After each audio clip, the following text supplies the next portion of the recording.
You're watching TelecomTV's exclusive coverage of the Wi-Fi Global Congress event from London. And I'm joined now by Perti Visuri, who is CEO of Bandwidth X. Perti, thanks for talking with TelecomTV. My pleasure. Can I ask you first of all about the challenges and perhaps opportunities that the Wi-Fi industry is facing today? I think this is a very exciting time for the industry. I think that opportunities by far outnumber the challenges. First of all, there's tremendous capacity already built in the hundreds of millions of broadband connections that are there that almost all terminate in Wi-Fi. And only a small percentage of that capacity is today used, basically most of the time just by the subscriber. The challenge is how can that be turned into a useful mobile data capacity to the mobile service industry.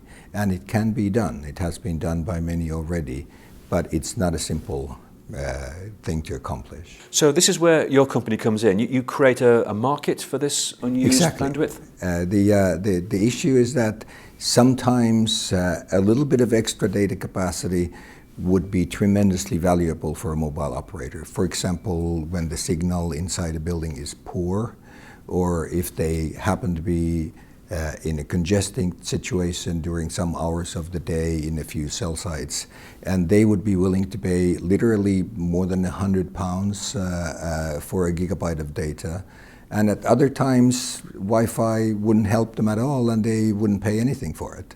So the only way to solve this issue is to create a situation, a market of sorts, where everyone can state their value and when and where they need capacity, and then we can automatically make the connections happen.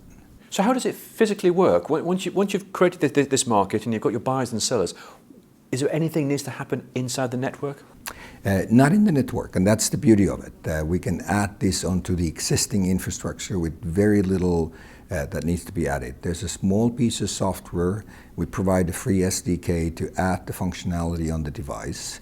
The device then communicates using the existing data connection with our cloud-based server that can then look at the situation in real time. Does this device need capacity? Is the service provider willing to pay? Are any of the Wi-Fi access points in its environment that it could connect to willing to sell? And then we just make the connection if all of those conditions are true.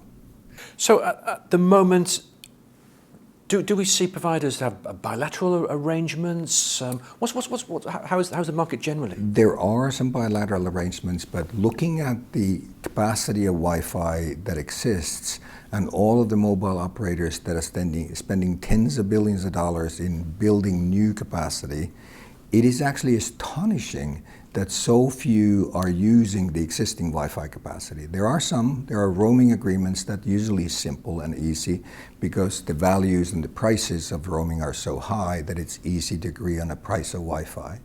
But the real issue is in footprint, where the operator already has a network and needs additional capacity.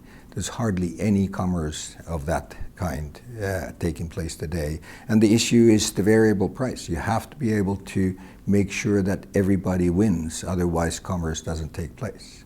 Does this affect quality of service for the end user? It could, and that is one of the key technical challenges on this. In fact, we've done hundreds of thousands of measurements of the quality of connections because we always check before we put a device on Wi-Fi, actually measure the speed. And indeed, more than 10% of the publicly available Wi-Fi doesn't meet the muster. You couldn't get a good video, for example, through.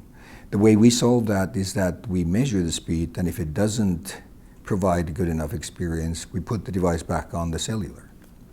One of the main talking points at this particular event has been this coexistence of the licensed and unlicensed spectrum users and LTEU and LAA.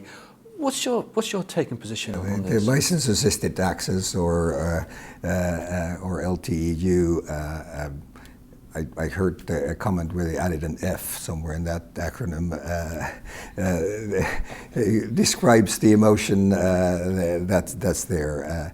Our attitude is that everyone should be free to do what they want to do in the unlicensed spectrum. That's the point of unlicensed spectrum. However, I can't really imagine a situation where there's already a device that has a radio that can connect to Wi-Fi, and there's already built Wi-Fi capacity that is hundreds of times more than the existing cellular capacity. Where is the business case for putting another different radio onto the device just to use the same spectrum that can already be used by Wi-Fi? I think the industry has more questions than answers here. We're still wrestling with these, aren't we? The important point is that anyone who comes into the unlicensed spectrum must be a responsible neighbor and listen before you talk, making sure that you don't step onto others. As long as everyone respects that, and if there's a business case for putting another LTE radio that uses the unlicensed spectrum, go do it. We think the existing Wi-Fi is a better solution, though. Final question for you. The event's run by the WBA. How important is it that these associations support the industry as the industry matures and evolves? What can the WBA continue to do? Oh, I think WBA is doing a fantastic job, and the growth of the meetings and the association is proof for that.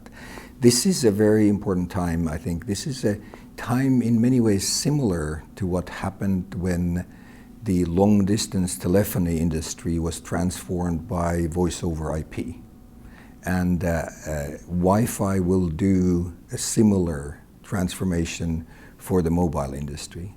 And having an association and a forum where people can come together, figure out how to do it, what is the business case, and how everyone can benefit from the technology change rather than become a victim of it, I think is essential. And WBA is doing a fantastic job in providing that service. Excellent. Percy, thank you very much indeed.